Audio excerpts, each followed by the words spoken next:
For thousands of years, people have gathered at a grove of trees under an expanse of sky, at bedside or graveside, to give thanks to God for the gift of life. For thousands of years, people have been called together to holy places to say goodbye, to remember, and to grieve. For thousands of years, people have risked the catch in their throat, the quickening heart, the dampening eye, to be a witness to the presence of God at that sacred boundary between life and death. And so today we have gathered. It is here that with courage and hope, we hear again these ancient affirmations of faith. In life and in death, we belong to God. Come to me, all you who are weary and are carrying heavy burdens, and I will give you rest. Peace I leave with you, my peace I give to you. I do not give to you as the world gives. Do not let your hearts be troubled, and do not be afraid. Today we gather to mark the death of Martha Grimes Mabie in this place that has been for her a spiritual home, for her and for you. A chance for us to offer up to God grief and gratitude, hope, and a holy echo of love embodied. Let us pray. God of thick summer heat, sunshine that ushers in every green and growing thing, today it seems all of creation sings the abundant love made known by you in Martha Mabie. So gather up our hearts and minds, O God, stories and tears as well, so that we might give thanks for the life of Martha Mabie and commit to living in the light of her legacy. Let your ancient song of love dwell among us today anew, so that we might be strengthened to live aglow in your ever-widening pool of light. Give us strength, O God, give us love, give us courage, and give us long summer sun and deep starlight nights with constellations to mark the journey home. Amen. And now let us join our voices together in the words of Psalm 23. The Lord is my shepherd, I shall not want. He maketh me to lie down in green pastures. He leadeth me beside still waters. He restoreth my soul. He leadeth me in the paths of righteousness for his name's sake. Yea, though I walk through the valley of the shadow of death, I will fear no evil, for thou art with me. Thy rod and thy staff, they comfort me. Thou preparest a table before me in the presence of mine enemies. Thou anointest my head with oil. My cup runneth over. Surely goodness and mercy shall follow me all the days of my life, and I will dwell in the house of the Lord forever. Amen.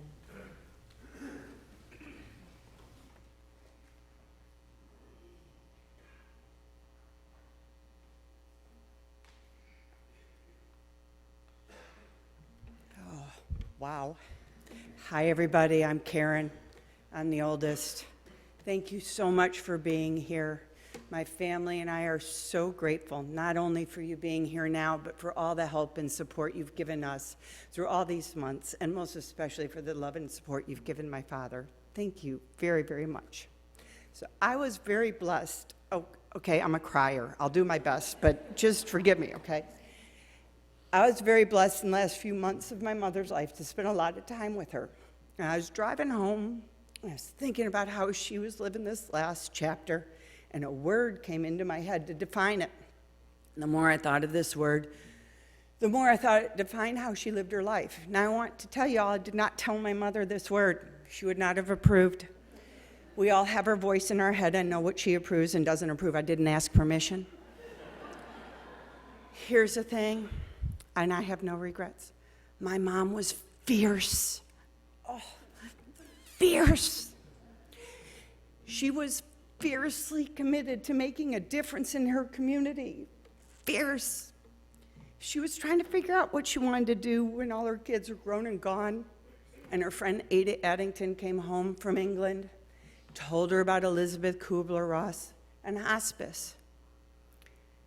And the fact there was no hospice in Chicago. Not one. She could make a difference. Not just a difference for the community, but a difference in people's lives as she was there for them in the last chapter. She made a difference. Here's the one she was really not going to like. She was also a fierce competitor. Now, she was always polite on the golf course. She was never mean, but man, she loved to win.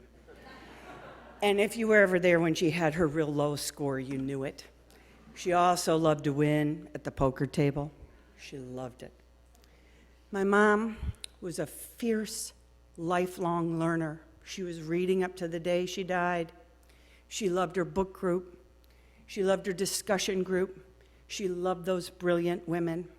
But mostly, she loved learning about people.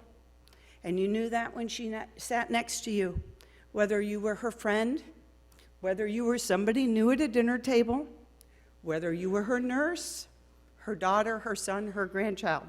She asked about you. What were you doing? Who did you know? Where did you come from? She wanted to know about you. And then she'd gather people together. She was passionate about getting people together, what they cared about, what they did, how they did it.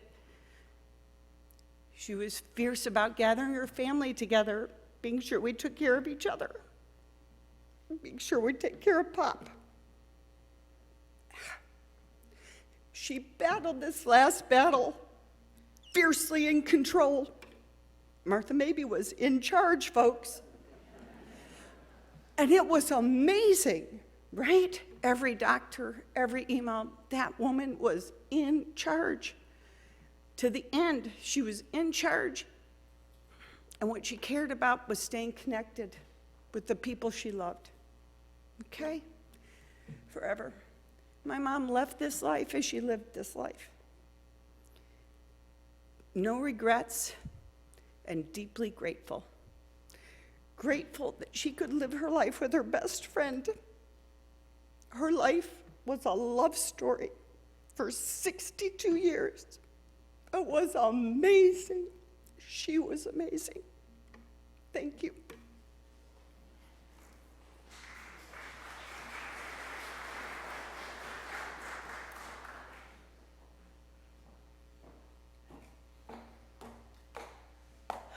Hi, everybody. I'm Janice. I'm number 2. And it's amazing to see everybody here. Thank you so much. I'm not as smart as Karen, so I'm going to have to read mine. My mom knew what she wanted. And she lived in a way to create a life that suited her to a T. One thing Mom liked was to have fun. She also liked, as Karen alluded to be in charge. From stories from Mom's siblings, especially her identical twin sister, Sarah, it was apparent that Mom liked those two things from a very young age. Sarah remembers summers full of mischief in Eagle Lake, Wisconsin. She said, "Once we absconded with a car. It was one of Martha's boyfriend's cars. She had many boyfriends, not cars." And drove onto the golf course. Another time, we drove all the way to Janesville and drove into a ditch. I cannot remember how we got out, but I do remember that we were not old enough yet to have our licenses. Mom often assigned her younger siblings, either Mary or Clark or Kate, to be the lookout, while she and Sarah were either smoking cigarettes or kissing boys in the sewer tunnels. Yes, she kissed a lot of boys, but she only loved one. Mom went to Northwestern University knowing what she wanted. She wanted to have fun and to meet a wonderful guy and get married and have a family, and she did. She met John Mabie on a blind date. It was love at first sight. She was very proud of the fact that she asked him to marry her. He thought she was drunk. She was not. She was not. She knew what she wanted. He took her home. A few months later, he asked her, and they were married when she was 21 and he was 25. Dad was a bit more traditional back then. He wanted to do the asking. In the early years of the relationship, he was the boss. Married women do not wear pants, he proclaimed. Okay by her. Now, can any of you out there who knew her picture how she might have reacted to that a little bit later in life? And then the world changed. Women could do more. Again, Mom knew what she wanted. She wanted to get out of the community and into the city and be involved and run things. And she did. And he supported her, always. They grew both together and independently. They had a rhythm and great respect. Karen remembered that sometimes growing up, they would ask us who our best friend was at the moment. When we asked them, they would always say each other, every time. My dad took extraordinary care of my mom when she was sick, really extraordinary. And she was always looking out for him. A couple of days before she died, I asked her how she was doing emotionally. She said predictably, "I am fine. I'm worried about him." Theirs was a 62-year love story. Mom wanted to have a family, and she did. She and Dad had 4 kids, and she set a rhythm and a structure in our homes and for our family life. She had dinner ready for us every night at 6 without fail, just like me, right, Butch? Not. In the summer, she would ring that bell at 6 o'clock to call us in. Although she didn't care much for animals, she thought it was important for kids to be raised with animals, so we had a few. Millie, our beloved Sheltie, whom she bred twice, so we could have puppies in the house. Those litters of puppies born under the warmth of the furnace in our basement in each of our homes were some of our best memories. 4 birds. Remember their names? No. Ned, Fred, Pete, and Mr. Magoo. 3 ducklings, a chicken that I raised in a cardboard box in my room, my bedroom for some reason, guinea pigs, Hun Bun and Foo Foo, our rabbits, who Kay and Jim know very well because they bred those for me, frogs, fish, ant farms, sea monkeys, a turtle. We loved our menagerie, and she created it for us. Christmases were wonderful, full of traditions and family and friends. And Christmas was not the only time for gatherings. She loved to gather people and entertain and have fun. My parents always had wonderful friends, a lot of who are here today. And throughout their life, they kept adding more. And we have been so fortunate to know all their friends throughout the years. And my parents created so many good memories having parties and traveling with us and with their friends. The party tradition continued with all of us. Just ask any of our high school friends who are here today. Where was the party house? Mabie's house was the party house. Am I right? I'm right. And all our friends knew my parents. Again, fun. And by having everyone at our house, she was still kind of in charge. My mama, she knew herself. She knew what she wanted. In addition to being in charge and having fun, she liked to be part of the discussion. She liked people to get to the point. She liked to spend time with her family. She liked her husband just a little bit. She liked being part of a community. She liked to plan. She liked yellow. She liked flowers, rutabaga, liver, potato chips, and Homer's peach ice cream. She also knew what she didn't like. She did not like buffet lines or receiving lines. Sorry if you're expecting that today, but she would not want people to be waiting. Ketchup bottles on the table during dinner, right, grandkids? Not happening. Okay. Being unprepared. Being late, fussing, long phone conversations. She would say to me, "What do you and Dodie talk about all the time on the phone?" Dodie is my mother-in-law. Complaining. She did not complain. If she did not like something, though, we knew. She would say, "It's fine," and we would know, maybe not so fine. Maybe not. Mom was also there when she was needed. We have heard from countless friends that she was there for them. When we were going through a hard time, she would help us and get us on the right path again. And a huge bonus for me was that she and my dad loved Butch immediately. To be honest, it's hard not to love him.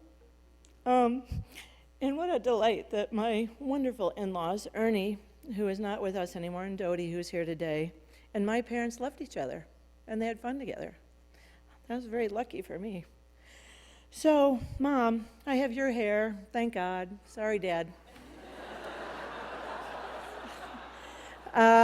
Your nose, a nose of character. Your hazel eyes, a messy desk. In my case, it continues to the rest of the house. And your penchant for strong opinions. My dad has been known to say on more than one occasion when one of us was being especially vocal, "No one likes a pushy broad." Well, Dad, you married one. You fathered two. And inherited another. Yeah. Thank God. Because we had a great life, in great part because my mom was intentional, and she had plans, and she created a wonderful life to us, and she taught us to do the same. So thanks, Mom, for all the memories, the love, the lessons, and the example. I love you.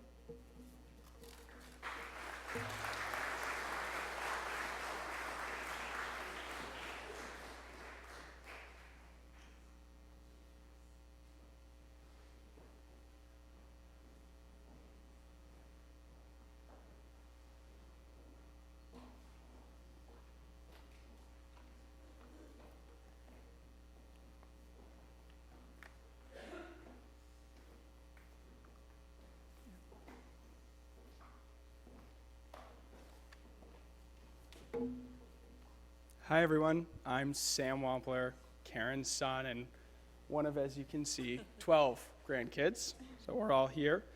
I'll start with a quick story, which won't come as a surprise given what you've already heard, which is before any of us were born, Martha decided that she would be the one to pick her grandma name. She wasn't going to be, and no offense if anyone has picked this one, Me Mop or Mom or any of those names. So she went with Mamie, which is how we all knew her.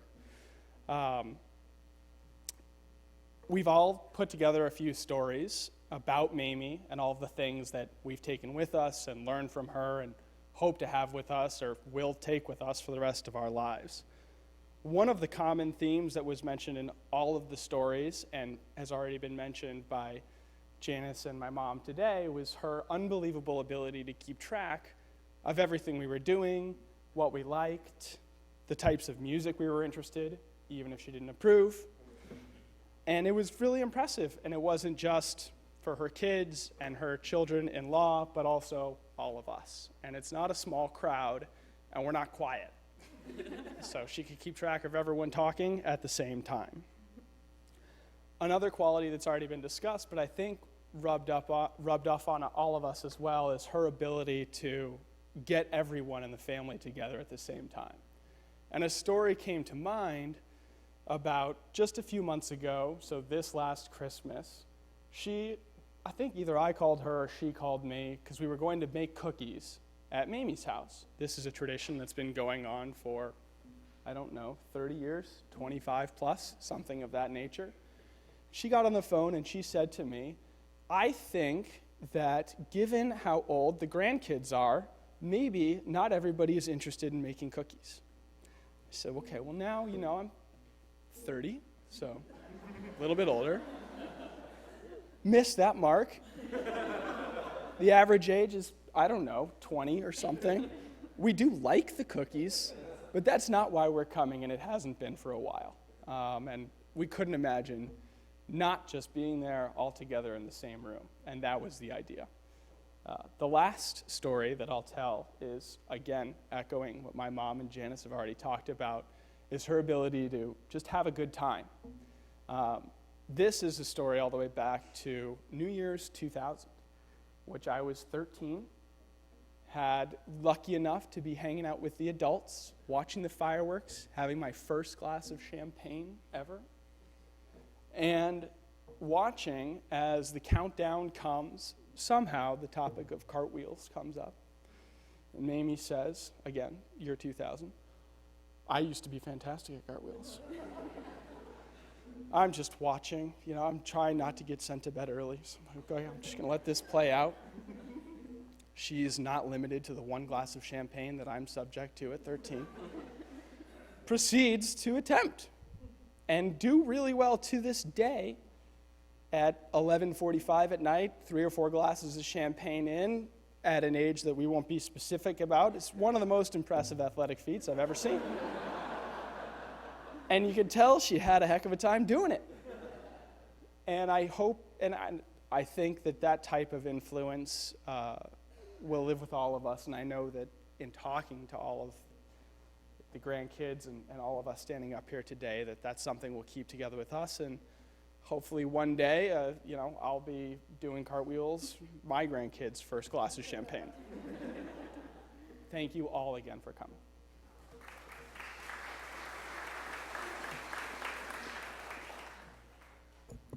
Hello, I'm Rachel. I'm one of the Doug Mabies who's coming up in a little. Maybe you noticed or maybe you didn't that I'm actually not wearing black. There's a lot of black at funerals. I'm instead wearing navy with a ton of prints. And honestly, that was completely on purpose.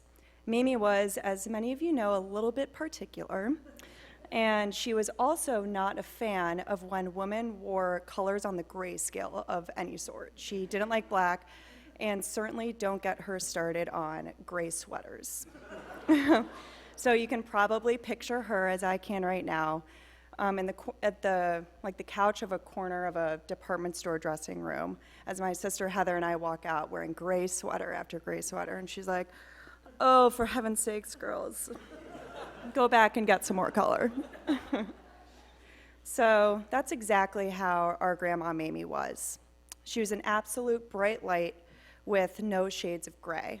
So I'm up here on behalf of, again, all of the grandkids, but more specifically on behalf of the granddaughters as well. So myself, Rachel, Sarah, Heather, Audrey, and Martha, to tell you a little bit about what she taught us as women, starting with some of those 10 things. So the first was, number 1, wet hair in public is a total sin.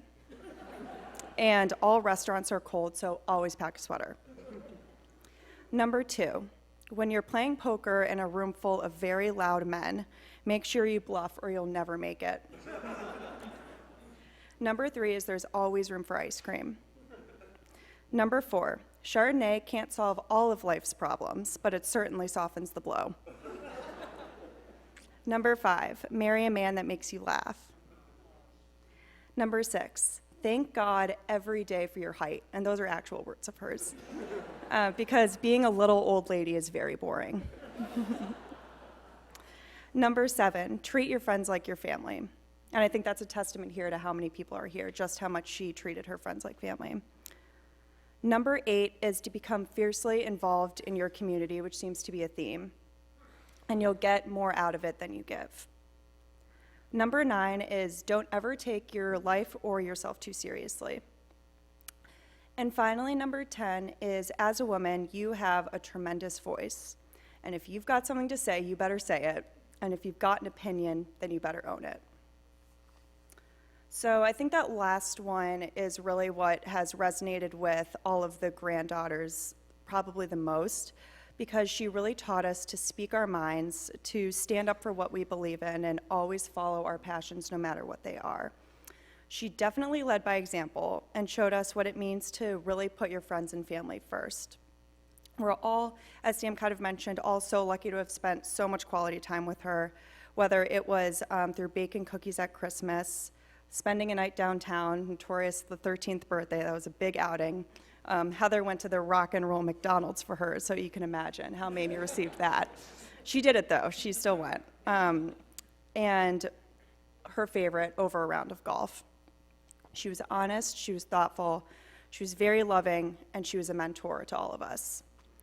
So she is a constant reminder to live every day as she did, with passion, spirit, and honesty. Her conviction and devotion really were the center of gravity for our family. And though we do miss her dearly, it is comforting to know that she really is living on through her examples. So Mamie, your granddaughters know to keep our heads held high, to love fiercely, and to live life in the most bright and beautiful colors.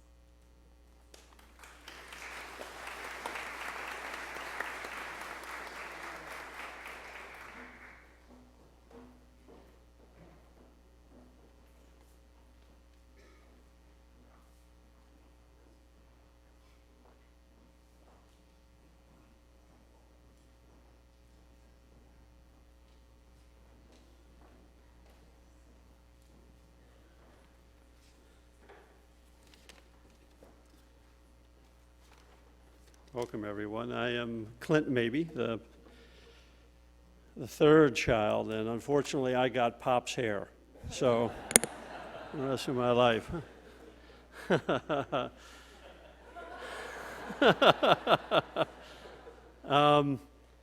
Mom made a life by what she gave. She gave a life. She really made her life by what she gave and giving back to the community. And she inspired all of us to give back. I speak for Karen, Janice, and Doug, and set that example for us all about the real thing in life is about other people and giving back to the community in which you live. And I can say for all of us, it's made the biggest difference in our lives, that and our family. One of my first memories of Mom was at 675 Garland Avenue, and she was sitting on the bottom stair of the steps with her, she's sitting there like this, oh, and I'm like, what's wrong, Mom? She goes, I just had a nightmare. There was a fifth kid at the top of the stairs.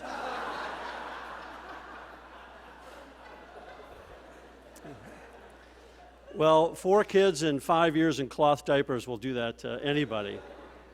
But soon thereafter, she would have that fifth child. As my sister Karen mentioned, I remember going home to 686 Hill Road one day, going into the garage, and there were these books on death and dying. I was 12 years old, and I didn't know what was going on. And I went into the kitchen, and there were Ada and Whitney Addington in a true kitchen cabinet starting Horizon Hospice and bringing that concept of everybody deserves to die with dignity to Chicago. And in the never-changing field of healthcare, she put so much into hospice and making that happen here in our community and bringing that model here. And as anybody knows that's been part of starting a nonprofit, it is a lot like raising a child. It certainly needs a lot of nourishment. It needs a lot of care. It doesn't always do what you want. But in the end, it's the true joy in life in creating something like that is around for other people. And as Mom said, like anything, it had its growing pains. It wasn't always easy, but in the end, it was always worth the time putting into Horizon Hospice. And like every other mother, she was very protective of her child. I had a development director reach out to me right after she passed, and they said, I think it was the 6th meeting with your mother that she finally smiled at me. If you didn't do what Mom wanted as part of any organization, you knew it. There was no poker playing in that. She would look at you across that table and you knew you weren't giving it that personal touch that she expected of everybody, including herself, which is what made the difference in Horizon Hospice. It wasn't that she wrote personal notes to everybody that contributed, but it was also, as she said to me recently, I never let your dad know where I was going. When Horizon Hospice was starting, she went to every neighborhood in Chicago. Sometimes she was the only person there with somebody in an end-of-life situation. She was there to love them, to be with them. And she was very, very proud that they were the only hospice in Illinois that treated AIDS patients during that crisis. She made certain as a board member that happened. She said it really changed her and affected her, and just seeing the love that was happening with all the households that she went into. And it was that personal note. It was that personal note that she passed to us and that we have, as has been talked about by my sister. It's that connecting with people that truly Mom loved. A few years later, I was at home and after college, and we had the typical phone system like you did back in the day. So a call came in and I answered, and Dad said, who is it? I said, it's Pat Ryan. He goes, I'm coming right down. I said, it's not for you.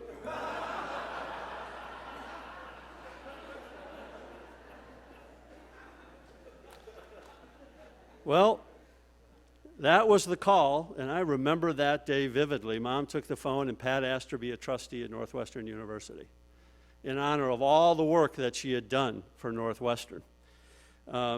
Like everything else, she was 100% committed.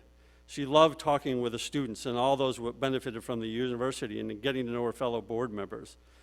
She was so proud to become a life trustee, but especially because, as she remarked to me, I was a woman trustee, life trustee, and there were few of us. And Clint, there needs to be more. And that was, at the end, as you heard, a strong woman that believed in strong women and believed in strong women helping others and guiding them on that path as they helped others. So Mom found herself in her community work. We all know she was North Shore Volunteer of the Year and hospice and junior league, all those things. And let me tell you how proud we all are. It was, all of us give back. And we give back because we had the best example in the world of what it was and about helping others. And it lives with us every day we do. So I have a few final thoughts. First, Mom understood that the most important connection was the human connection. To honor Mom, go home tonight and write a note to someone that helped you or helped the community. Take those few moments, as she always did, to write that personal note. And just say thank you. Take that time. And the second is, Mom did not like to be honored or recognized. And in fact, a few months ago when I asked about her service, she said, I don't want anybody saying anything about me. I don't need anybody talking about me. So I'm going to end with a phrase from an Elton John song. And you can tell everybody this is your song, Mom. It might be quite simple, but now that it's done, I hope you don't mind that I put down in words how wonderful life was while you were in the world.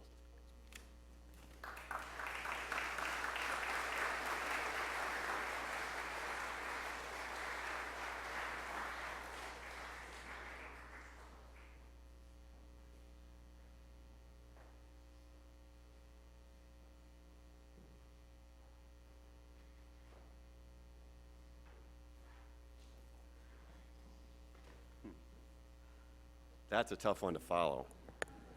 They're all tough to follow, so amazing. So I'm Doug. I'm the final four of the four, obviously. And first, before I get out, the receiving line is not going to happen at Indian Hill Club either. So we're all spreading out, so go to people you know and have a good time. And that's what my mom would have liked. So the first thing I have to start with is an apology to my mother. So the reason I was the fourth and final child is I was born with an umbilical cord wrapped around me. And she had to have an emergency C-section.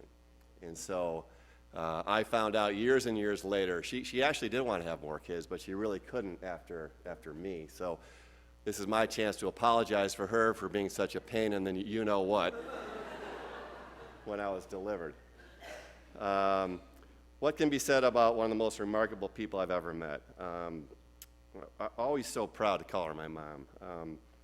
I can't tell you the amount of times when someone would introduce themselves to me.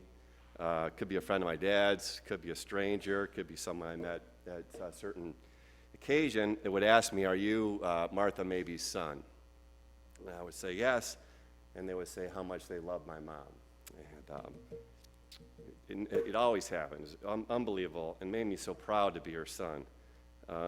She was a remarkable person. So being the fourth kid, I get to tell a little bit more humorous stories here. I think I love all the serious ones, but I'm going to go humorous.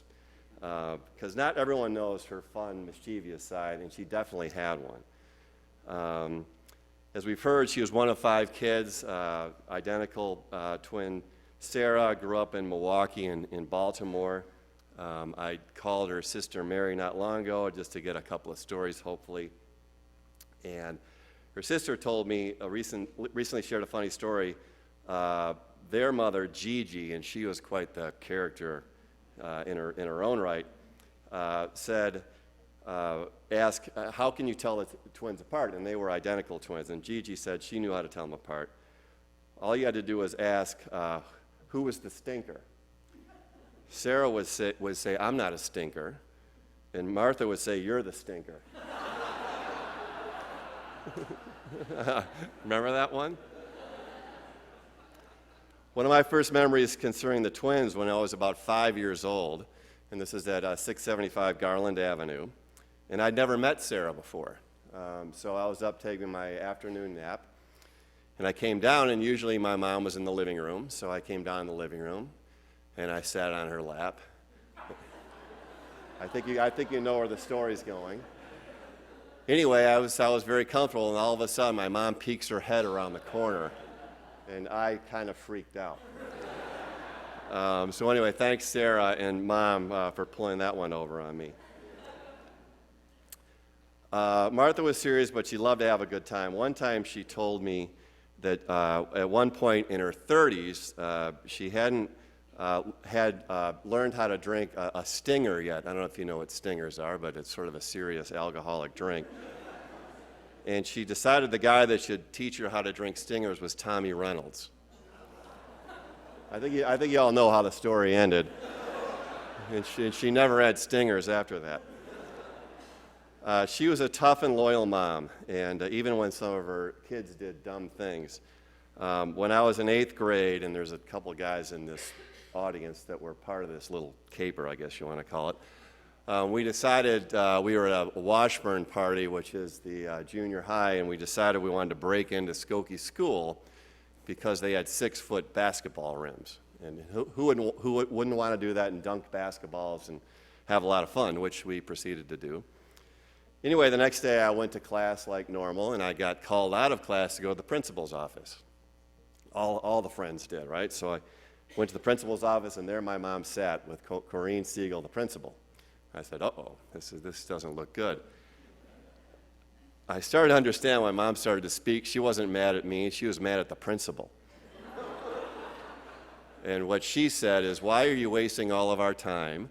Dunking basketballs is not an offense. These are boys being boys. You should do a better job at running this school.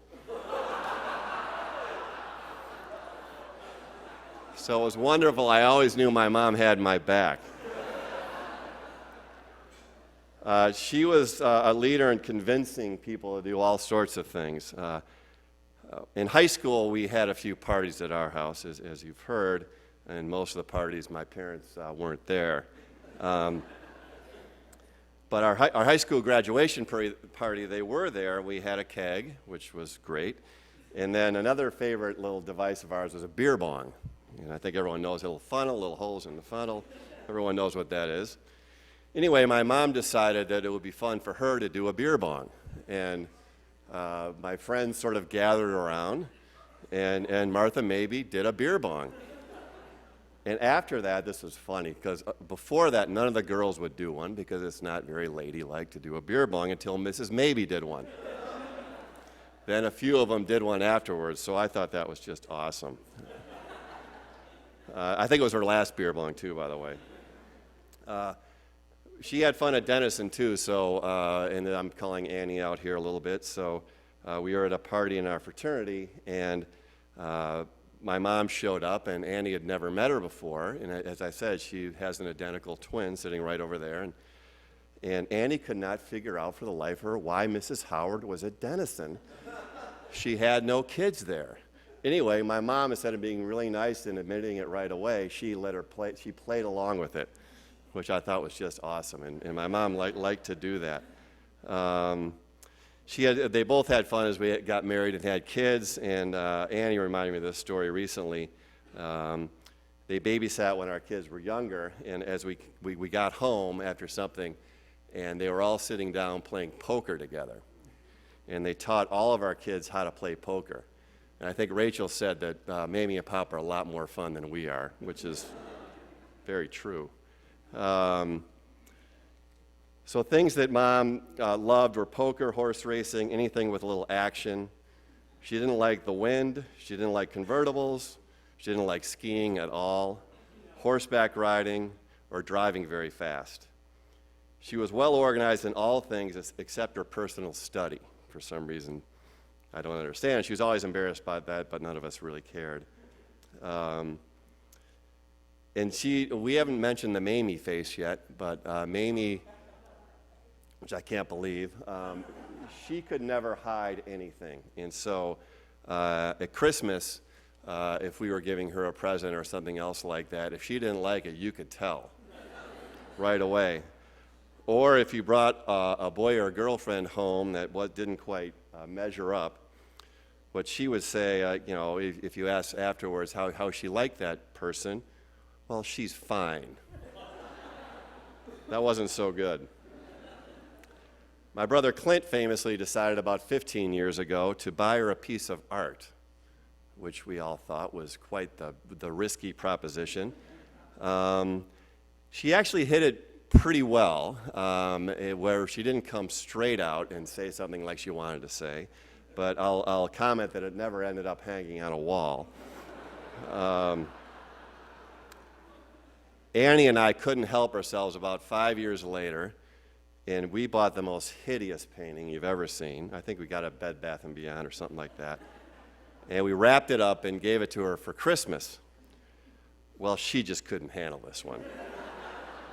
After about 3 seconds, she put her hand in and she said, "I just don't like it." And we all burst out laughing. It was great. It was great. So, Mom, I'll miss you in so many ways. You taught me and all of your kids and grandkids to be involved, loyal, have fun, stay committed to your spouse, be honest, hardworking, trustworthy. We will all work our entire lifetimes to live up to your extraordinary example. I'll always love you, Mamers.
Right up until the end, Martha Mabie cared for others. If your birthday was coming up this month, she wondered already who might send you a birthday card.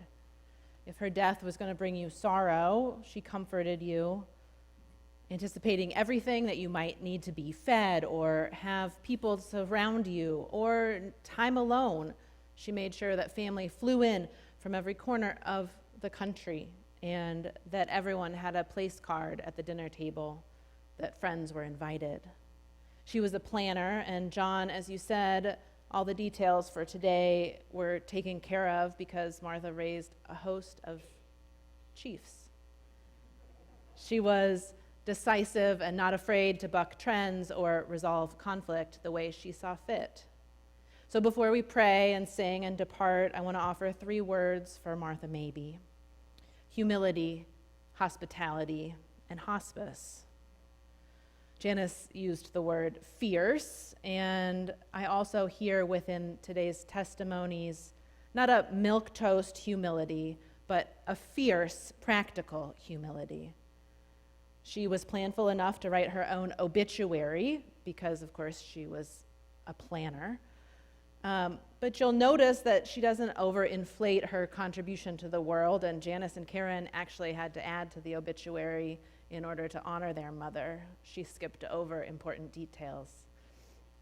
She was the co-founder of this first hospice in Chicago, impacting the lives of thousands of families over the last 40 years, and yet that detail is tucked way near the end, almost as if she wanted it to be unnoticed. And this funeral, in fact, almost didn't happen because Martha would never have wanted the spotlight on her for this long. Maybe, in fact, this is the first time you've truly had a chance to celebrate her. Martha was humble. And then there's hospice and hospitality. The 2 words are literally intertwined. They come from the same Latin root. You can hear it in there, right? Hospice and hospitality. Pastors know intimately the value of hospice, assuring a person's dignity and value in their last days, comfortable and pain-free. And so, having drawn near to Martha only after her death, I have a deep respect and admiration for her. Martha spent her days, on the one hand, tending to the care of the dying, people most overlooked by society, in fact, whether it was cancer or AIDS, or something else that brought you to that holy boundary between life and what is beyond. But on the other hand, Martha spent her days playing host, setting the table, making place cards to ensure everyone knew that they were noticed and known. Hospitality and hospice go hand in hand. And it was all for the sake of the practical. Martha's vision was simple: do the good you can while you can, because you can. Given that practical vision for life, her religious identity was probably akin to that of the founder of the hospice movement in Europe, Cecily Saunders, who said that religion, even when offered tactfully, is no substitute for a clean, well-lit room or a comfortable day room or a home-like setting or a caring staff. In other words, religion without the tangible elements of care is nothing. And to be honest, Jesus would agree. His vision for the kingdom of God was not your pie in the sky when you die type of heavenly kingdom. Jesus healed when he could, who he could, when he could, because he could. His first miracle was turning water into wine, a sign of hospitality that Martha would appreciate. He could host a dinner for 5,000 because he was a planner. And like Martha, he knew how to mobilize a dozen disciples to make sure no one had to wait in line for bread and fish. Even on the day that he found out that his cousin died and Jesus went away to be alone and grieve, and the crowds followed him, despite his own aching heart, he still offered them healing and shared a meal with them anyway. And to the end, Jesus healed. The man who came to arrest him was injured, and Jesus took the time to care even for that man's wounds. Jesus did not offer quote-unquote religion. He offered bread and wine and medical care and dignity and a wide welcome where everyone was known and seen and loved.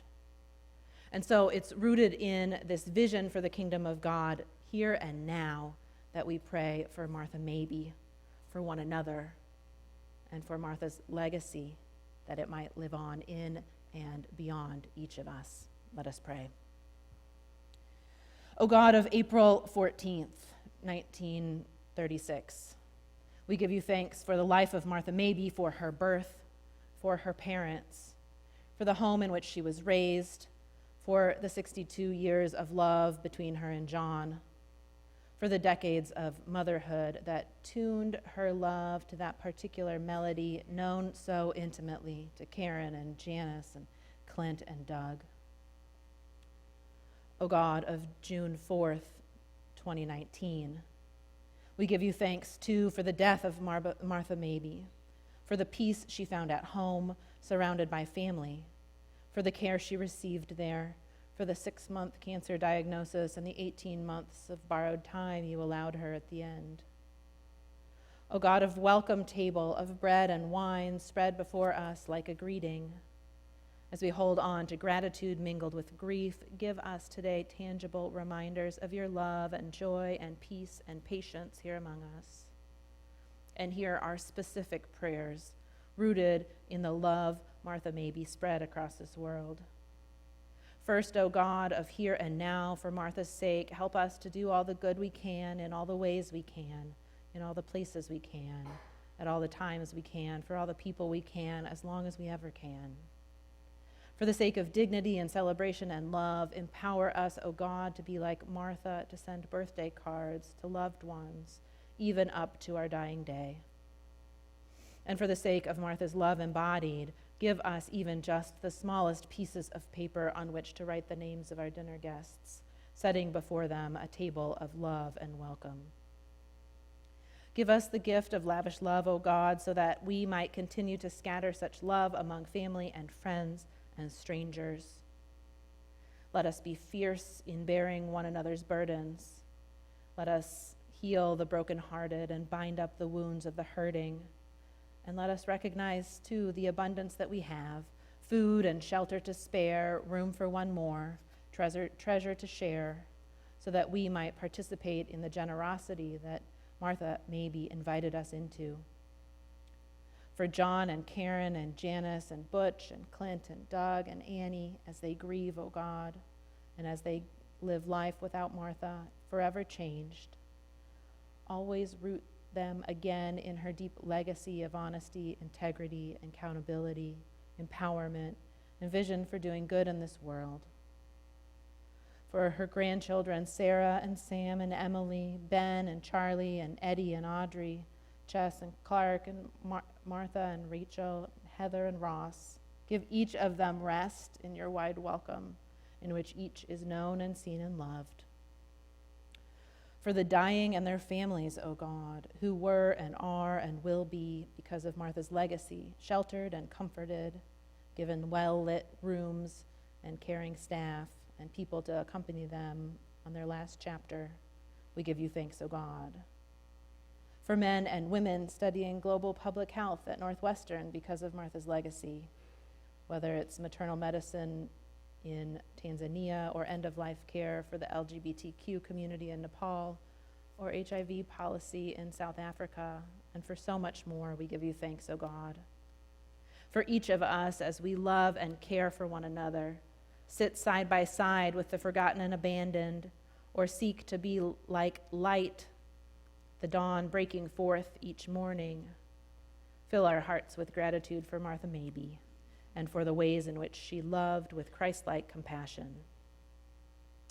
And now, O holy comfort, O shining joy, O time beyond time, while we cannot calculate ahead of time where your compassion embodied might take us after we die, we ask that the power of your compassion be made known now, receiving into your enduring dynamic vitality all that was and is and will be Martha Mabie. Receive her, O God, for we trust your everlasting compassion, which we knew in her to exist beyond in ways unimaginable. Help us to love in the here and now, O God, trusting that here and now the love we have found in Martha Mabie is an echo of the welcome you offer each of us. And now let us lift our voices together, praying the prayer that Jesus teaches us, saying, Our Father, who art in heaven, hallowed be thy name. Thy kingdom come, thy will be done, on earth as it is in heaven. Give us this day our daily bread, and forgive us our trespasses, as we forgive those who trespass against us. And lead us not into temptation, but deliver us from evil. For thine is the kingdom, and the power, and the glory forever.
Right after this benediction, the Mabie family invite you to Indian Hill Country Club for a reception and a time of fellowship to celebrate together. And so please, I will recess out with the family, and then we please welcome you to join them there. And now hear these words of benediction. Christ has no body but yours, no hands, no feet on earth but yours.